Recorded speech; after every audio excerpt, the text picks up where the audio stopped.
Parang patirahin po siya sa bahay kasi parang hindi na rin po siya umupa, hindi siya gumastos. Tendo.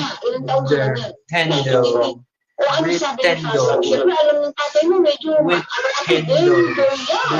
Nabigla din po siya, sabi niya, tinanong niya po ang sure ka na pa sa kanya, pero di ka na ba may masama sa isang babae, ganun po.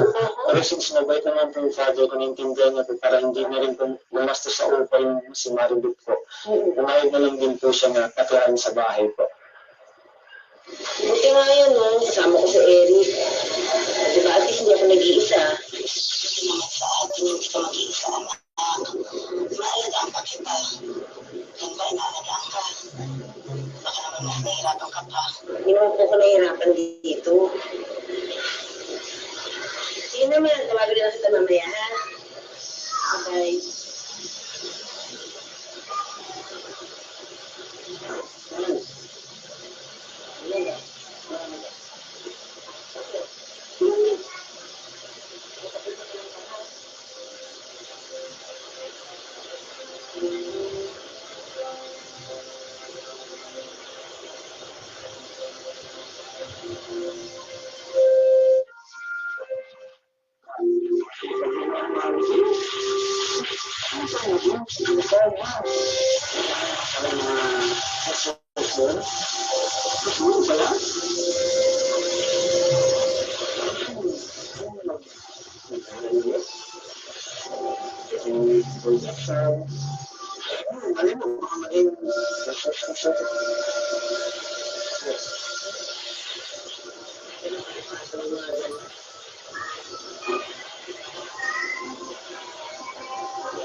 Timestamps 0009 business ni Eric.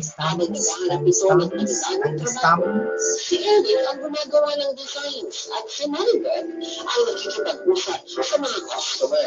Inakala ni na Eric at Maribel na magiging madali ang mag-meet ka na sa iisang buwan. sa stream Pero yan. naging mas madalas ang pag-aaway nila hanggang sa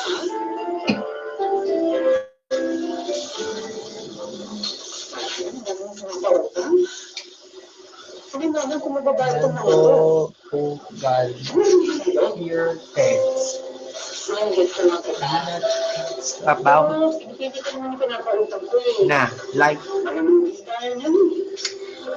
Ano siya ba talagang relasyon sa ating dalawa? Ano nagbabalot ng pera? Ano sinasabi mo? Eric, totoo naman. Baka naman na kayo natutulong na installment sa business natin. Bumibili sila ulit sa atin. Naghahanap na ibang kliyente. Kaya dumadami yung customers natin. Sige. Oo, ang dami nating customers, ha? Oo. Nasaan na kita? Nasaan? Wala ka naman ito. Makita ka sa baka mo yung negosyo mo. Ano ba naman siya? Ang galing ng computer.